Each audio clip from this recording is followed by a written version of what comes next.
Hello everyone, welcome to LBSIS Academy. Today we are going to discuss history MCQs based on previous year UPSC questions. So let's start our session. Our first question is, with reference to ancient India, which of the following was or were common to both Buddhism and Jainism?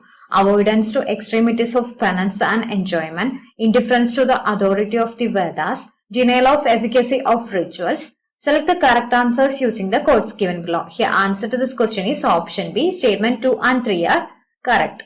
Buddhism and Jainism rejected the notion of grand rituals along with the authority of Vedas and priestly class. So, statement 2 and 3 are correct.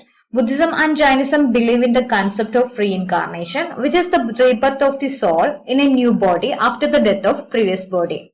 Jainism propagates strict penance on the part of its followers. This is to the extent that dying of starvation is considered to be a virtue. In essence, Jainism insists so much on hard penance that very few people can actually practice it in its true austere form. As a result, the number of Jainism followers remained limited despite the state patronage. While Buddhism chose a middle path. In Buddhism, Eightfold Path is a path midway between luxurious living and a hard penance. So, her answer to this question is option B. Statement 2 and 3 are correct. Which of the following statements is or are applicable to Jain doctrine? Options are: the surest way of annihilating karma is to practice penance. Every object, even the smallest particle, has a soul. Karma is the bane of the soul and must be ended. Select the correct answer using the codes given below. Here, answer to this question is option D. All the statements are correct. The Jains believe in karma and in the transmigration of the soul's salvation, or nirvana comes on getting rid of the cycle of birth and rebirth, and it can be attained by leading a pure life guided by threefold path of right faith, right knowledge, and right conduct. According to Jain doctrines, penance washes away all the blemishes and purges the soul of all karmic matter. Jainism believes that the cycle of rebirths and death will continue due to good or bad deed until liberation is achieved. So her answer to this question is option D. Consider the following statements. The striking feature of Jamia Masjid in Kashmir completed by Zainulabdin includes: options are turret, similarity with Buddhist pagodas, Persian style. Which of the above statement is or are correct? Here, answer to this question is option B. Statement 1, 2 and 3 are correct. Jamia Masjid is a mosque in Srinagar, situated at Novada in the middle of Old City. The mosque was commissioned by Sultan Sikandar. Sultan Zainulabdin, during his reign, extended the mosque and constructed a turret in the primary structure. The Jamia Masjid is heavily influenced by the Indo-Sasanic style of architecture and has been constructed in the Persian manner, with some similarities to the Buddhist pagodas. Its structure is quadrangular in shape with 4 turrets. These are in the middle of each side and covered with pyramidal roofs. So her answer to this question is option B. All the statements are correct. How did Sultan Qutbuddin Aibak die? Option A. He was treacherously stabbed to death by one of his ambitious nobles. Option B. He was killed in a battle with Tajuddin Yildiz, the ruler of Ghazni, who entered into contest with him over the capture of Punjab. Option C. He sustained injuries while besieging the fortress of Kalinjar in Bundelkhand and succumbed to them later. Option D. He died after a fall from his horse while playing Chogan. The answer to this question is option D. He died after a fall from his horse while playing Chogan. Aibak established a dynasty known as Slave Dynasty or the Mamluk Dynasty. He is most remembered for laying the foundation of Qutb Minar in Delhi. Qutb Minar was completed by Aibak's successor and son-in-law Iltutmish. Aibak died in a polo accident aged 60. He was succeeded by his son-in-law Shamsuddin Iltutmish. So her answer to this question is option D. Consider the following landmarks in Indian education: Hindu College, Calcutta, University of Calcutta, Adams Report, Wood's Dispatch. The correct chronological order of these landmarks is: here, answer to this question is option A. 1342. That is Hindu College, Calcutta in 1817, Adams Report in 1835 to 38, Wood's Dispatch in 1854, University of Calcutta in 1857.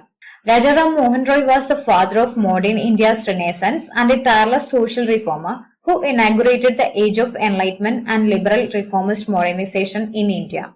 Roy did much to disseminate the benefits of modern education to his countrymen. He supported David Hare's effort to found Hindu College in 1870. Lord William Bentinck appointed William Adam in 1835 to survey the state of education in Bengal and Bihar and to suggest reforms. Adam submitted 3 reports during 1835 to 1838. Sir Charles Wood was the president of the Board of Control of the company in 1854 when he sent a dispatch to the then Governor General of India, Lord Dalhousie. Wood's dispatch is called Magna Carta of English Education in India. University of Calcutta was established on 24th January 1857 and is the first multidisciplinary and Western-style institution in Asia. So here answer to this question is option A, 1342. Match list 1 with list 2 and select the correct answer. Here answer to this question is option C. Surendranath Banerjee wrote the book A Nation in Making. Mahatma Gandhi wrote the book Hind Swaraj. Subhash Chandra Bose wrote the book The Indian Struggle and Lala Lajpat Rai wrote the book Autobiographical Writings. Gandhi in his book Hind Swaraj criticized the unplanned and reckless industrialization. According to him, self-help, self-reliance, decentralization of industries and labor-intensive technology are the qualitative goals of satisfying meaningful life. Surendranath Banerjee published a substantial work titled A Nation in Making. It is not only the autobiography of a pioneering leader in Indian politics, but also a commentary on public life. The Indian Struggle, 1922 to 1942, is a 2-part book by the Indian nationalist leader Netaji Subhash Chandra Bose that covers history of the Indian independence movements to end British imperial rule over India. Autobiographical writings was written by Lala Lajpat Rai. Rai was one of the greatest freedom fighters of India. He was also called Punjab Kesari. So her answer to this question is option C. Match list 1 with list 2 and select the correct answer using the codes. Here, Jagirdari system is land allotted to big feudal landlords. Riyotwari system is land allotted to each person with the right to sublet, mortgage transfer, gift or sell. Mahalwari system is revenue settlements made at village level. Zamindari system is land allotted to revenue farmers of rent collectors. So here answer to this question is option B, A1, B4, C2, D3. Feudal system of land ownership is referred to as Jagirdar system. Under the Zamindari system, the land revenue was collected from the farmers by the intermediaries known as Zamindars. Under the Riyotwari system, peasants were the owners of their land. The land revenue was paid by the farmers directly to the state. Under the Mahalwari system, the land revenue was collected from the farmers by the village headman on behalf of the whole village. Match list 1 with list 2 and select the correct answer using the codes. Here, Chittagong Armory Raid is related to Kalpana Dutt. Abhinav Bharat is related to Vikram Damodar Savarkar. Anushilan Samadhi is related to Aurobindo Ghosh. Kyuka movement is related to Guru Ram Singh. So your answer to this question is option A, A1, B3, C4 and D2. Kalpana Dutt is related to Chittagong Armory Raid. It was an attempt by armed Indian independence fighters led by Surya Sen on 18th April 1930 to raid the Chittagong Armory of police and auxiliary forces in the Bengal Presidency of British India. Abhinav Bharat Society or Young India Society was a secret society founded by V.D. Savarkar and his brother in 1904. Initially founded at Nasik as Mitra Meda, the society was associated with several revolutionaries and political activists with branches in various parts of India and London. Anushilan Samadhi was a Bengali Indian organization that supported revolutionary violence as the means for ending British rule in India. In the year 1902, it was founded by Satish Chandra Basu and the other 3 accomplices, Ramda Mitra, Aurobindo Ghosh and Sarla Devi. Baba Ram Singh started the Kyuka movement, the Namtari movement of which the Kyuka movement was the most important phase aimed at overthrowing the British rule.